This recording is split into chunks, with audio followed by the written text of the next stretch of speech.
Hello everyone, welcome to my channel Accountsmate and today I am going to discuss Guarantee Part 2 for class 12. तो मैं आपके साथ discuss कर चुकी हूँ ऑलरेडी गारंटी एग्जिस्टिंग पार्टनर जब न्यू पार्टनर को करते हैं एक मिनिमम अमाउंट ऑफ प्रॉफिट की, तो उस सिचुएशन में आप P&L एप्रोप्रिएशन किस तरीके से बनाते हैं उसके लिए आपको मैंने P&L एप्रोप्रिएशन विद एक एग्जांपल समझा रखा है। वीडियो का लिंक मैं आपको डिस्क्रिप्शन बॉक्स में दे दूंगी, आप उस वीडियो को भी देख लीजिएगा अगर आपने अभी तक नहीं देखी है। अब बात करते हैं second type of guarantee, that is minimum earning guaranteed bye partner. पहले हमने एग्जिस्टिंग पार्टनर्स ने न्यू पार्टनर को जब वो पार्टनरशिप फर्म में एंटर हुआ था उस टाइम उसको गारंटी दी थी मिनिमम प्रॉफिट की। यहाँ पार्टनर मिनिमम अर्निंग की गारंटी दे रहा है फर्म को, करेक्ट। यहाँ पार्टनर कह रहा है अगर मैं आपकी पार्टनरशिप फर्म का हिस्सा बना तो इस प्रॉफिट से कम मैं कभी भी आपको कमाकर नहीं दूंगा। तो उस सिचुएशन में आप P&L एप्रोप्रिएशन कैसे बनाएंगे वो देखते हैं। इसके साथ साथ मैंने वो मिनिमम अमाउंट ऑफ गारंटी वाला पॉइंट भी डाल दिया है एग्जांपल में, तो वो भी एक रिवाइज हो जाएगा थोड़ा सा पॉइंट इससे related. XYZ were partners sharing profits and losses in the ratio 5:3:2। XYZ है, उनका PSR क्या है 5:3:2। Z's share of profit is guaranteed not less than 30,000। आपने Z को गारंटी कर रखा है कि 30,000 रुपए से कम उसका प्रॉफिट कभी भी नहीं होगा। ये वाला पार्ट मैं ऑलरेडी आपके साथ डिस्कस कर चुकी हूँ। जब एग्जिस्टिंग पार्टनर्स एक पार्टनर को गारंटी कर देते हैं कि आपका प्रॉफिट इस अमाउंट से कम नहीं होगा, बट इसमें छोटा सा ट्विस्ट है, आगे समझ में आएगा। ये पॉइंट है मेनली जिसके लिए हम ये एग्जांपल कंटिन्यू कर रहे हैं। Why gives guarantee that gross fee earned by him, मतलब वो बिजनेस के लिए जो अर्न करेगा for the firm shall not be less than 50,000। कभी भी 50,000 रुपए से कम की फी वो अर्न करके फर्म को नहीं देगा। कम से कम 50,000 की देगा या इससे ज्यादा की देगा, 50 से कम कभी भी प्रॉफिट फर्म को वो नहीं देगा। इस साल का प्रॉफिट गिवन है 1,50,000 और इसमें इंक्लूडिंग है gross fee earn by Y 40,000, मतलब वाई ने इस टाइम ग्रॉस फी कितनी अर्न की 40,000 और उसने गारंटी कितनी की हुई है 50,000। तो अब इसको किस तरीके से प्रेजेंट करेंगे ये क्वेश्चन में देखते हैं। आप बनाएंगे P&L appropriation account. P&L appropriation account में आप बाय साइड लिखेंगे net profit during the year आपने कितना अर्न किया 1,50,000। अब जरा एक बार वर्किंग नोट्स देख लेते हैं।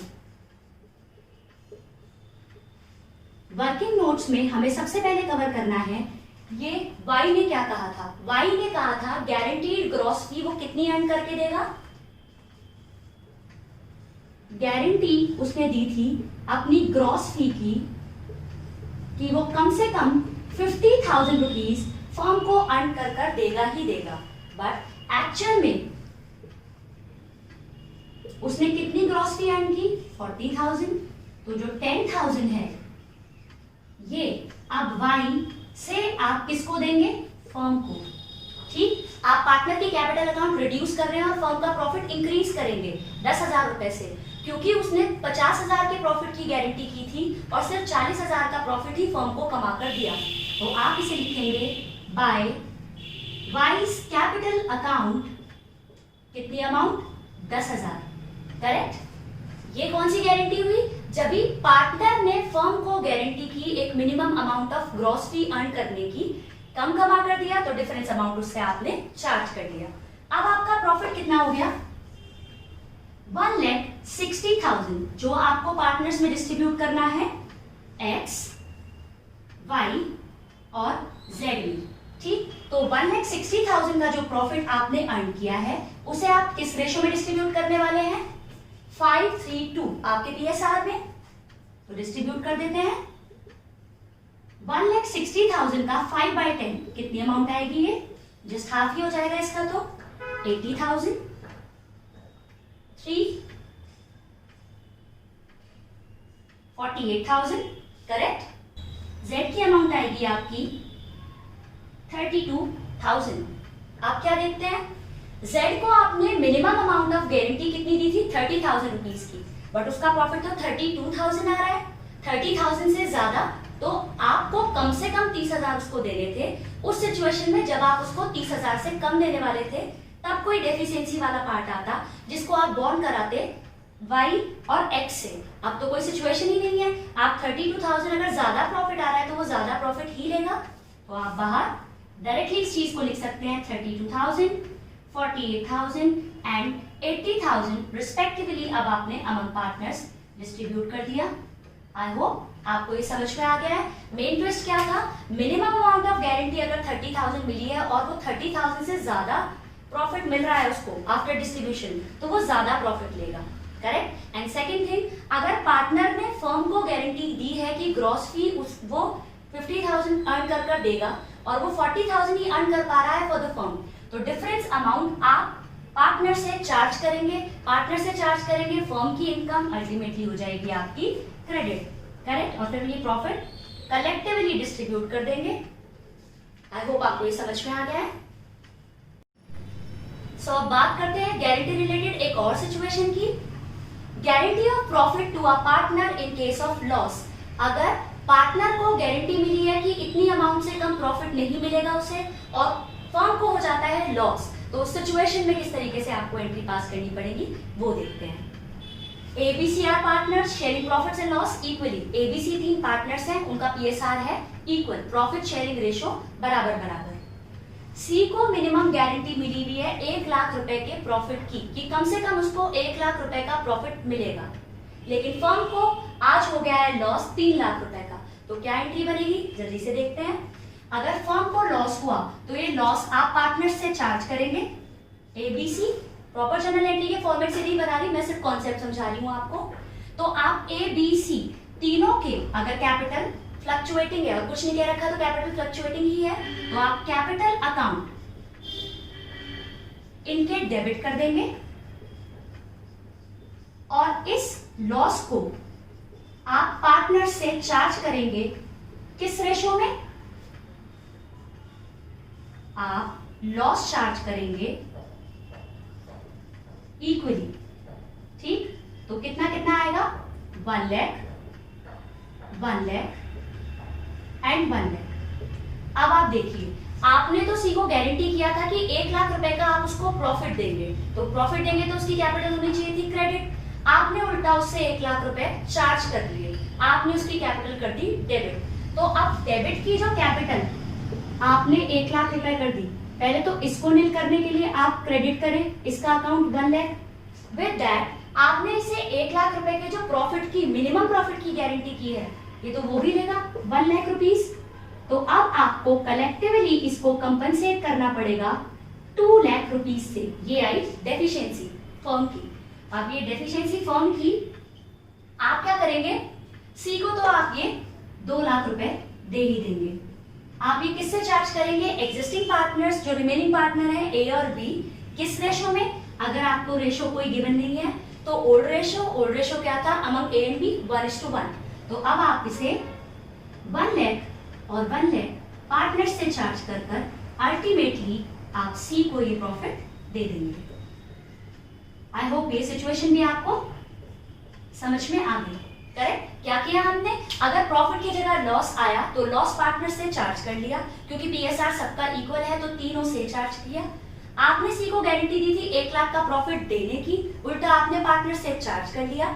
तो जो भी अमाउंट आपने चार्ज की प्लस जो मिनिमम गारंटी है दैट इज 1 लाख, तो आपने कलेक्टिवली 2 लाख अब पार्टनर को दे दिया, गारंटी जिसको दी थी उस पार्टनर को, और रिमेनिंग पार्टनर से चार्ज कर लिया इन देयर पीएसआर। सो अगर गारंटी का क्वेश्चन इस टाइप का आ जाए तो किस तरीके से सॉल्व करेंगे ये भी देख लेते हैं। A and B are partners sharing profits in the ratio 3:2. A और B दो पार्टनर्स हैं, उनका PSR है 3:2. They admit C as a partner. C was to receive salary of 45,000 per annum. C को सैलरी मिलेगी 45,000 रुपीज की पूरे साल की, plus commission of 10% after charging such commission. मतलब उसे प्रॉफिट का 10%, ऐसा प्रॉफिट जिसमें से कमीशन माइनस आउट हुआ हो, उस प्रॉफिट का 10% कमीशन भी मिलेगा, और या 1/5 of the profit which ever is larger, या तो सैलरी कमीशन का टोटल या 1/5 ऑफ द प्रॉफिट जो भी ज्यादा हो उसे वो मिलेगा। Any excess of the latter over the former का मतलब है सैलरी कमीशन का टोटल और 1/5 ऑफ द प्रॉफिट में से जो अमाउंट ज्यादा है, वो अमाउंट उसको मिलेगी। अगर कोई भी कमी है मतलब deficiency will be borne by A only. Deficiency कौन बॉर्न करेगा? सिर्फ ए बॉर्न करेगा। तो आपको प्रॉफिट दे रखा है, सी की सैलरी और कमीशन डिडक्ट करने के बाद 4,50,000 रुपए। तो करते हैं क्वेश्चन का सॉल्यूशन। आपको बनाना है P&L एप्रोप्रिएशन अकाउंट। आपको प्रॉफिट कौन सा गिवन है? आपको नेट प्रॉफिट गिवन है 4,50,000 रुपए, बट ये profit after salary and after commission है। तो आप इस प्रॉफिट को बिफोर सैलरी एंड कमीशन करेंगे, क्योंकि इस प्रॉफिट में P&L एप्रोप्रिएशन में जो बाय साइड आप प्रॉफिट लिखते हो वो सिर्फ 3 चीजें ही डिडक्ट किए हुए होना चाहिए, managers commission, partners rent, partners interest on loan. इसके अलावा अगर आपको पार्टनर को कुछ देना है और वो ऑलरेडी डिडक्ट हुआ है तो आप इसको वापस से ऐड करके फिर आप बाहर लिखते हैं, करेक्ट। तो यहाँ आप सी की सैलरी और सी की कमीशन दैट इज 45,000, बट आपको सी की कमीशन तो पता ही नहीं। तो अब आप वर्किंग नोट्स करते हैं और सी की कमीशन कैलकुलेट करेंगे। आपका जो नेट प्रॉफिट गिवन है वो कौन सा प्रॉफिट है? After salary and after commission, मतलब नेट प्रॉफिट में ऑलरेडी कमीशन डिडक्टेड है। तो मैं इसको लिख सकती हूँ net profit after commission given है कितना? 4,50,000 रुपए।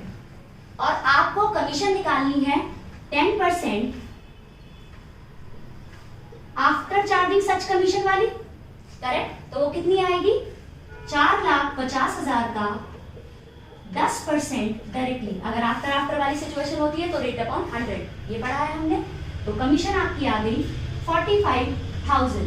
तो आप यहाँ पर कमीशन को भी ऐड कर लीजिए 45,000 और टोटल अमाउंट आप लिखेंगे बाहर, ये आएगी आपकी 5,40,000 रुपीज, करेक्ट। अब आप इस प्रॉफिट को डिस्ट्रीब्यूट करोगे अमंग ए, बी एंड सी। लेकिन सी के लिए क्या बोला है? सी को या तो मिलेगी सैलरी 45,000 या कमीशन 45,000, मतलब या तो उसे मिलेगा 90 या उसे क्या मिलेगा? प्रॉफिट का 1/5। सी को या तो मिलेगी सैलरी कमीशन या मिलेगा प्रॉफिट का 1/5। ये कितना आता है? 108,000, मतलब 1,08,000। तो या 90,000 और 1,08,000 में क्या ज्यादा है? 1,08,000। तो आप ये अमाउंट लिख दीजिए बाहर। अब 108,000 एंड 90,000 का जो डिफरेंस है दैट इज कॉल्ड डेफिशिएंसी। और ये डेफिशिएंसी कौन बॉर्न करने वाला है? सिर्फ ए। कमी कितनी आई? 108,000 माइनस 90, मतलब 18,000। ये आप डेफिशिएंसी रिकवर्ड के नाम से लिख दीजिए और ये आपने ए से चार्ज की 18,000, करेक्ट। तो ये आपने लिख दी बाहर। टोटल करने के बाद इतना इसको आपने दे दिया। आपको यहां से डेफिशिएंसी बॉन्ड की आपने सी के लिए 18,000, ये तो आपको माइनस करना ही पड़ेगा। अब प्रॉफिट दे कितना है ये कैलकुलेट करते हैं। आपका प्रॉफिट था 5,40,000। 540 में से आप already salary commission that is 90,000 minus out कर देंगे। तो 540 में से आपको 90,000 माइनस करना है। कितना बचेगा? ये 4,50,000। इस 450 को आपको डिस्ट्रीब्यूट करना है ए और बी में, किस रेशो में? 3:2। तो 450 का 3/5 कितना आएगा? ये 2,70,000 और 4,50,000 का 2/5 ये कितना आएगा? 1,80,000। तो अब आपको ये प्रॉफिट पार्टनर्स में डिस्ट्रीब्यूट करना है। 270 और आपका 1,80,000। सिंस बी को कोई डेफिशिएंसी बॉन्ड करनी ही नहीं है तो बी का यही प्रॉफिट आप बाहर लिख सकते हैं। लेकिन ए को ये प्रॉफिट आप नहीं देंगे क्योंकि ए ने पर्सनली गारंटी कर रखा था कि ये अमाउंट और ये अमाउंट में जो ज्यादा होगा वो उसको मिलेगा सी को। तो डिफरेंस 18,000 इसको पर्सनली बॉन्ड करना पड़ेगा। तो अब इसको कलेक्टिवली कितना मिला? ये अमाउंट को आपको माइनस आउट करना है। तो ये जो अमाउंट आई आपकी, ये आई आपकी 252,000। तो कलेक्टिवली पूरा 5/40 आपने पार्टनर्स में डिस्ट्रीब्यूट कर दिया। अब टोटल को आप लिख दीजिए।